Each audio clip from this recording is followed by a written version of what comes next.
રામ રામ ગૌ પાલક મિત્રો, આજ આપણે દાન વિશેની વાત કરવાની હે.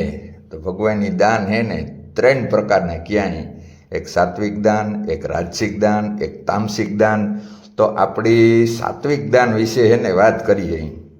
સાત્વિક દાન એટલે કે એકબીજાની પૂરક, બાકી કોઈ એમાંથી બદલાને આહા વગરનું એણે દાન પણ કર્યું કહેવાય.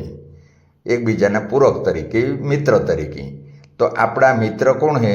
તો કે જળના જીવ છે, જમીનના જીવ છે અને આકાશના જીવ, ઉડતા જીવ છે, એ આપણા મિત્ર જીવ છે. તો મિત્ર જીવ છે એણે આપણે હેલ્પ કરવાની છે.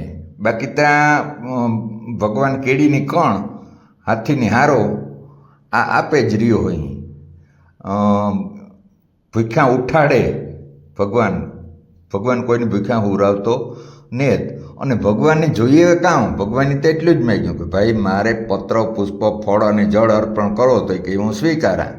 તો આપણે કરીએ કામ, તો કે એના માટે બંગલા કરીએ, એના માટે સપન ભોગ કરીએ, પછી એને આમ પછી 50 જણાને થાય એટલે લુગડાં ચડાવીએ.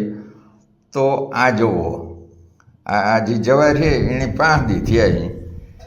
અને આ પક્ષીની આવતા સમયમાં કે 50 દિન માંડવી થાય ને એટલે પક્ષીને બેસવા માટેનું એક સ્ટેન્ડ થઈ જાય. અને આ જે કીડિયું છે એ આપણે ઘર ઘડીક પહેલાં નાખ્યો તો જોવો લો, વગર બોલાવે પહેલાં કીડિયું નહોતી દેખાતી.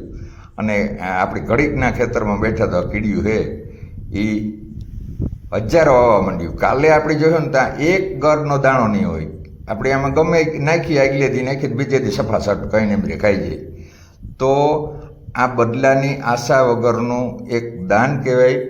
અને એક મિત્ર તરીકે આપણું એ કામ કરે કે આપણે જમીનમાંથી જેટલા ખોળના બી હોય ને એટલે બધા વીણેલી, એટલે આપણે નેદવાનું કામ ખતમ થઈ જાય. અને જે પક્ષી છે એના માટે આપણે જો માંડવીમાં બેહે ન હોગે તો એના માટે આપણે આ જવારના દાણા કાંક વાવ્યા 20-25 ફૂટને સેટે, તો એ જવારના દાણા છે એને માથે બેહે અને આજુબાજુ કાંઈ એ દેખાય ફટ દેખાને ઉપાડલી છે. તો આ આપણું પુણ્ય સપ્તાહથી વધારે ગણાય. જય ગૌ માતા, જય ગોપાલ.